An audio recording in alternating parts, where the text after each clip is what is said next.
എല്ലാവർക്കും നമസ്കാരം. Diary extension office notification വരാൻ വേണ്ടി പോവാണ്. അതുമായിട്ട് ബന്ധപ്പെട്ട് ഇങ്ങനെ കുറേ ഡൗട്ടുകൾ കാണും.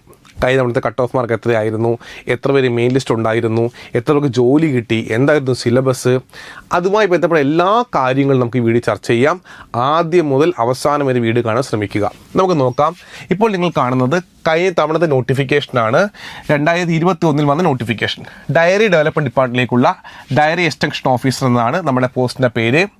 പഴയ സാലറി സ്കെയിലാണ് 39,500 മുതൽ 83,000 വരെ 6 വേക്കൻസി ഉണ്ടായിരുന്നു. ഇത് ഡയറക്റ്റ് റിക്രൂട്ട്മെൻ്റ് ആണ് എന്ന കാര്യം മറക്കരുത്. ഏജ് ലിമിറ്റ് 20 മുതൽ 37 വരെ. നമുക്കറിയാം ഏജ് ലിമിറ്റ് ഇപ്പോൾ മാറ്റിയിട്ടുണ്ട്. പുതിയ നോട്ടിഫിക്കേഷൻ വരുമ്പം കൃത്യമായിട്ട് നമുക്ക് ഏജ് ലിമിറ്റ് അറിയാൻ സാധിക്കും. പിന്നെ ക്വാളിഫിക്കേഷൻ ഞാൻ കൃത്യമായി വായിച്ചു തരാം. BSc in dairy science or BTech dairy science and technology from a recognised university or national dairy research institute under the Indian council of agriculture research ICAR. അതായത് BSc ഡയറി സയൻസോ BTech dairy science ടെക്നോളജിയോ എല്ലാവർക്കും apply ചെയ്യാൻ പറ്റും.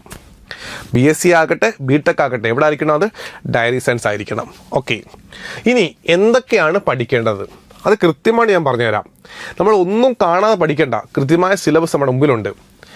Milk market 15 mark, milk products 15 mark, diary engineering 5 mark, chemistry of milk and milk products 10 mark, microbiology of milk and milk products 10 mark, quality assurance of milk and milk products 10 mark, milk production management and dairy development 10 mark, fodder production and management 10 mark, dairy cooperative movement 5 mark, അതേ കണക്ക് തന്നെ fundamentals of diary എക്സ്റ്റൻഷന് 10 mark. ഇങ്ങനെയാണ് 100 mark വരുന്നത്.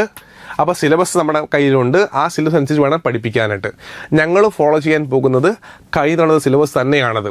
ആ syllabus കൃത്യമായി follow ചെയ്ത് പഠിക്കുക. Okay, confirmation വന്ന് കഴിയുമ്പോൾ മാത്രമേ പുതിയ സിലബസ് വരത്തുള്ളൂ. ഏകദേശം ഇത് തന്നെ ആവാനുള്ള സാധ്യതയാണ് കൂടുതലും.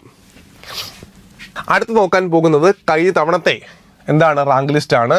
21 നോട്ടിഫിക്കേഷൻ ആയിരുന്നു എങ്കിലും 24 റാങ്ക് ലിസ്റ്റ് നിലവിൽ വന്നത്. മനസ്സിലാക്കണം, ഫസ്റ്റ് റാങ്ക് കിട്ടിയ മാർക്ക് 73.33 ആയിരുന്നു. ഇൻ്റർവ്യൂ ഉള്ള പോസ്റ്റാണ്. ഇൻ്റർവ്യൂവിന് ആ കുട്ടി കിട്ടിയത് 12 മാർക്കാണ്. അപ്പോൾ നിങ്ങൾ മനസ്സിലാക്കണം, കഴിഞ്ഞ തവണത്തെ 1ാം റാങ്ക് മാർക്ക് എത്രയായിരുന്നു? 73.33. 70 മുകളിൽ മാർക്ക് സ്കോർ ചെയ്ത് 4 പേര് മാത്രമാണ് അല്ലേ. 73.33, 72.67, 71.67 അങ്ങനെയാണ് മാർക്ക് വാങ്ങിച്ചിരിക്കുന്നത്. അടുത്തത് എത്രയാണ് കട്ട് ഓഫ് മാർക്ക് നോക്കാം.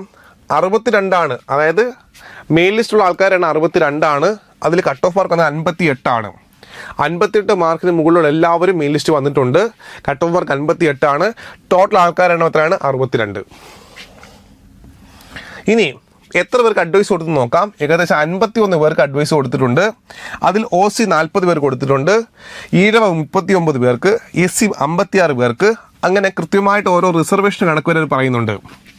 ഇനി നിങ്ങൾ മനസ്സിലാക്കേണ്ട കാര്യം, മാസ്റ്റർ കെ അക്കാഡമിന് പുതിയൊരു കോഴ്സ് ആരംഭിക്കാൻ വേണ്ടി പോവാണ് മെയ് 18-ാം തീയതി. ഓക്കെ, അപ്പോൾ 73 മാർക്ക് വാങ്ങിച്ചാൽ 1ാം റാങ്ക് കിട്ടും. 58 മാർക്കിന് മുകളിൽ വാങ്ങിച്ചാൽ ലിസ്റ്റിൽ ഉൾപ്പെടും. എനിക്ക് തോന്നി ഏകദേശം 51 അഡ്വൈസ് പോയിട്ടുണ്ട്. ഒരു വലിയ പോസ്റ്റാണ്, ഗസറ്റഡ് പോസ്റ്റാണിത്. നിങ്ങൾ നന്നായി പഠിക്കുക, ഞങ്ങളൊപ്പം ഉണ്ടായിരിക്കും. നമ്മുടെ പുതിയ ബാച്ച് ആരംഭിക്കാൻ വേണ്ടി പോകുന്നത് മെയ് 18-ാം തീയതിയാണ്. അപ്പം നമ്മുടെ പുതിയ ബാച്ച് ജോയിൻ ചെയ്യുക, നന്നായി പഠിക്കുക.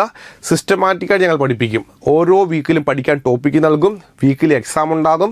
റാങ്ക് ലിസ്റ്റ് പ്രൊവൈഡ് ചെയ്യും. നിങ്ങൾക്ക് വിജയിക്കാൻ ആവശ്യമായ എല്ലാം ഞങ്ങൾ നൽകും. അപ്പോൾ എത്രയും പെട്ടെന്ന് പുതിയ ബാച്ച് ജോയിൻ ചെയ്യുക, നന്നായി പഠിക്കുക. താങ്ക്